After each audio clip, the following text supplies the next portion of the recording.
The creator Kelseyangelina has been manipulating a woman of color for an incredibly long time. She has been sending her out to fight her battles for her. When Kelseyangelina was called out for condoning violence against an AFAB member of the trans community by Stephanie Lee, she sent this woman to her DMs and she demanded to know why Stephanie Lee thought that she could say, "You can't sit at the BIPOC table with us anymore, Kelsey." How she could possibly say that as a white woman. Only when you replay the footage, she didn't say that. She said, "You can't sit at the table with us anymore." That's it. So when there was a predatory man on the app, and we were all victims of his, we all tried to, talk. But the people who called me out for my thing were made aware of my presence being back on the app. And I got scared, and I made an emotional friends-only video. And this woman of color, who is Kelsey's ex-best friend, DM'd me and asked me what was going on. And the conversation went really well initially. And then it suddenly changed. And I'm assuming that's when Kelsey intervened.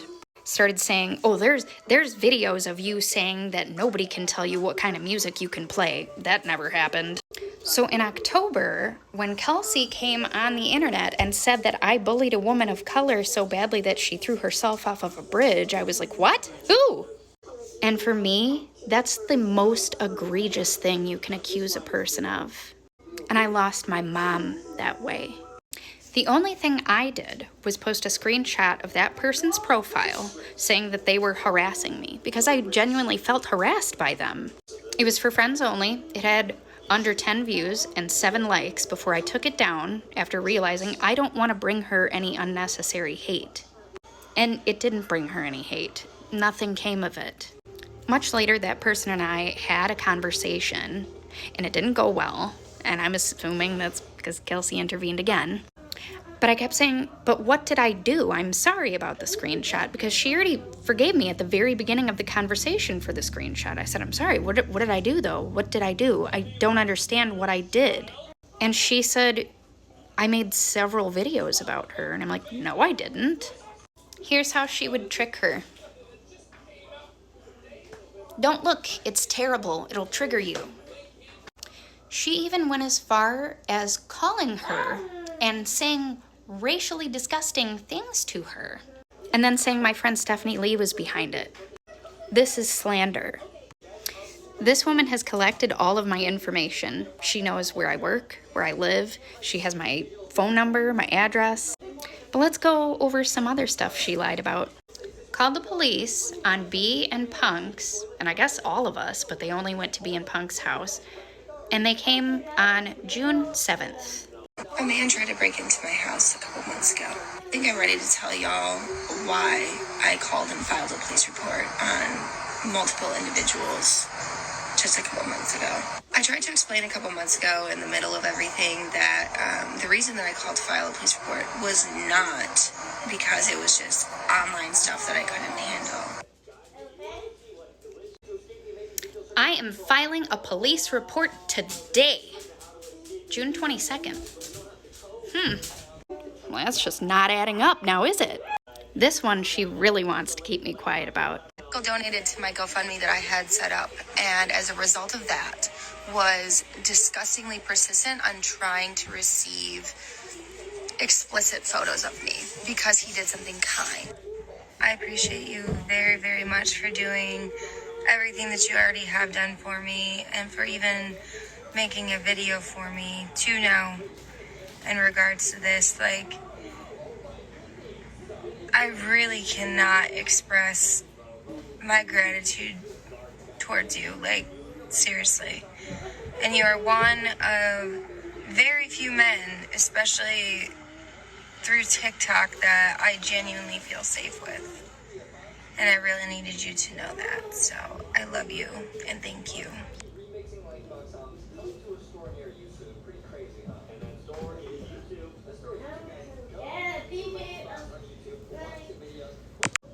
For people who donated, she offered a spicy photo. As you can see in those screenshots, Michael gave her $10, but he said, "Don't send me that." But Kelsey's a narcissist, and she needs to be the star of the show. Here's another thing. When I made fun of her seizure, like that,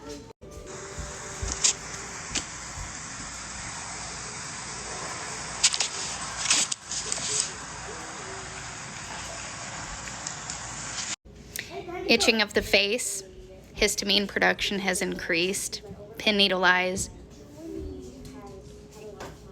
Yeah, I know what that is. It's not a seizure. But because I was making fun of it, she has to make her conditions super bad. But she messed up when she tried to grift. Seeing your surgeon, Vijayalakshmi Danthriyetti. These are her services. Brain tumors are there. However, she's an oncologist and a hematologist. A neurosurgeon would perform a craniotomy. I was really close with a lot of medical creators on TikTok. Did you forget? Here's one of her troll accounts that was harassing me, confirmed by her ex-best friend. It became this later, before it became a woman named Devin who lives near Kelsey. And I messaged Devin on Facebook to let her know. Devin does have a TikTok account, but it's not that one. And the Devin account was arguing with me, Stephanie Lee, and my friend Susie, and that same day, the Mind of a Narc account was created. And that's because it's the same person. Oh, I'll give it to her. She's good. She comes on here. You have to understand, you're hurting me when you do these things, when you troll her like this. As if anybody gives a crap enough to make a whole troll account just to bully me. The woman of color, who is no longer her friend, and I have been talking. But the damage is so severe that we can't even talk on the phone. We're both really messed up. But she forgave me for calling in the wellness check, because I said I felt it was the right thing to do because a wellness check saved my life. I needed to make sure that she was not suffering from self-unaliving ideation. EDS is really hard to diagnose, and I do believe she probably does have it. But she goes around telling everyone that she has the vascular kind, and there's no evidence of that anywhere. She just wants to tell people, poor me, I have, a life expectancy of 40 years old. You can literally enter whatever you want into my chart. You can just pop it in yourself. Look, I can put that in my chart. But the reason her ex-best friend, Steph, stopped believing her about all these things is because she is a retired EMT. But she's mass reporting me and trying to get everything I say taken down. So do me a favor, share the hell out of it.